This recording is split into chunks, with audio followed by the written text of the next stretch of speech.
State है हमारा unit 2 semester system LLB का, ठीक है। तो आप लोगों का जो मिड टर्म का पेपर होने वाला है, मैं ज़रा दिखा देती हूँ। ये देखिए पॉलिटिकल साइंस है, ठीक है। मिड टर्म है एलएलबी का सेमेस्टर 1। मिड टर्म में ऑब्वियसली आपको यूनिट 1 2 3 4 5 तकरीबन 5 यूनिट्स आएंगे। पहले यूनिट के ऊपर मैं वीडियो बना चुकी हूँ, आप इसकी यूट्यूब से जाके देख लें। दूसरा यूनिट अभी जो मैं पढ़ाने लगी हूँ वो है स्टेट के ऊपर।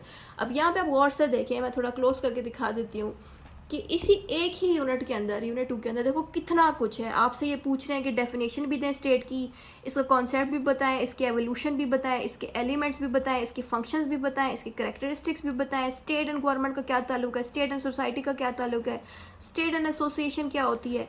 अब आपको यूनिट 2 में ये सारे के सारे टॉपिक्स अलग अलग चैप्टरों में बड़े लेंथी मिलेंगे।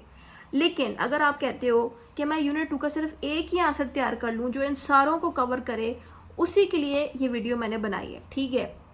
तो मैं आपको दिखाती हूँ कि यूनिट 2 में जो ये सारा आंसर्स को कवर कर सके वो ये आंसर है, ठीक है। आपको जो स्क्रीन पे भी दिख रहा है, इसमें क्या करना है कि स्टेट से कोई भी आंसर आया, आपने क्या करना है, इंट्रोडक्शन देते वक्त यहाँ से लेके यहाँ तक सारा स्टेट की इंट्रोडक्शन देनी है।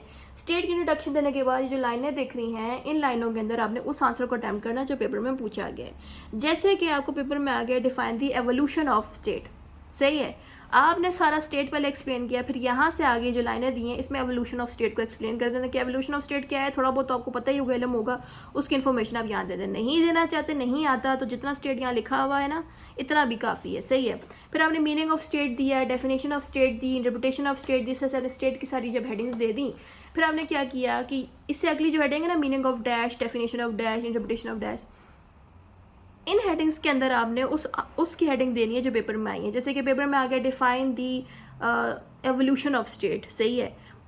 तो यहाँ आप हेडिंग देंगे meaning of evolution, definition of evolution, interpretation of evolution, या आप ये भी हेडिंग दे सकते हैं meaning of evolution of state, definition of evolution of state, या interpretation of evolution of state, सही है। यानी कि जो सवाल पेपर में पूछा जाए उसको आप मजीद हेडिंग में इस तरह से दे दें।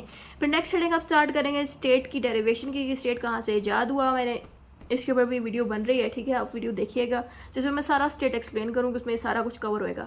अच्छा, कॉन्सेप्ट ऑफ स्टेट मैंने दिया, ये फिर मैंने मजीद बताया कि स्टेट जो है कहाँ से निकला, कहाँ से इवॉल्व हुआ, एवोल्यूशन उसकी कहाँ से हुई, फिर मैंने एवोल्यूशन यहाँ पे एक्सप्लेन कर दी, सही है। एवोल्यूशन जब मैंने एक्सप्लेन करी, जब कंसिस्टेंटली एवोल्यूशन ही चल रही है इस पेज पे, ठीक है, पूरी की पूरी। एवोल्यूशन के बाद मैंने एसेंशियल एलिमेंट्स बताए गए, स्टेट में ये 4 एलिमेंट्स होते हैं, ठीक है।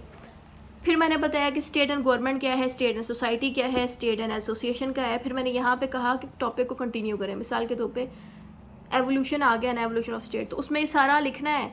और फिर जब यहाँ तक आप पहुँच जाओगे, फिर उसके बाद आप मज़ीद एवोल्यूशन ऑफ स्टेट को मज़ीद एक्सप्लेन कर सकते हो। या अगर आपको आंसर आ गया हिस्ट्री ऑफ स्टेट आ गई, या कोई और एग्जाम्पल देती हूँ, आपको आंसर आ गया एसेंशियल एलिमेंट्स ऑफ स्टेट, ठीक है, defined the essential element of state, उसमें भी इसी तरह से सारा आंसर दे दिया।